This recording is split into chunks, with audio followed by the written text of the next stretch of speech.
546 கோடி ஸ்கேம் நடந்திருக்கு. எங்கேயும் இல்லை, இந்தியாவில் தான். இதுக்காக செபி மிகப்பெரிய ஆக்ஷன் எடுத்திருக்கிறாங்க. அவதூத் சதே இவர் யாருன்னு பார்த்தீங்கன்னா, நார்த் சைடில் ஒரு பிரபலமான ஃபினான்ஷியல் இன்ஃப்ளூயன்சர். பங்குச்சந்தை கல்வி, அதாவது ட்ரேடிங் எஜுகேஷன் அப்படின்ற பேரில் ஸ்டாக் ரெக்கமெண்டேஷன் கொடுத்ததுக்காகவும் லைவ் ட்ரேடிங் கால்ஸ் கொடுத்ததுக்காகவும் செபி இவரை பேன் பண்ணியிருக்கிறாங்க. இது மாதிரி முதலீட்டாளர்களை தவறாக வழி நடத்தினது மூலயமா 3.34 லட்சம் பேர்கிட்ட இருந்து 601 கோடி வசூல் பண்ணியிருக்கிறாரு. இதில் 546 கோடி சட்டவிரோதமானது அப்படின்னு செபி சொல்கிறாங்க. இது இந்திய பங்குச்சந்தை வரலாற்றிலேயே மிகப்பெரிய ஃபினான்ஷியல் இன்ஃப்ளூயன்சர் கிராக்டவுன் அப்படின்னு சொல்லப்படுது.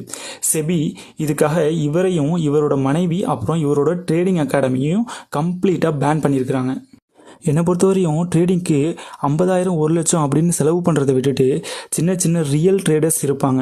அவங்களோட மினிமம் லாஸ்ட்டு 6 மந்த் பிஎன்எல்ல கொண்டு போய் பார்த்தீங்கன்னா அது இப்போ ப்ராஃபிட்டபுளாக இருந்துச்சுன்னா அவங்களோட கோர்ஸை எடுத்து நீங்கள் லேர்ன் பண்ணிக்கலாம்.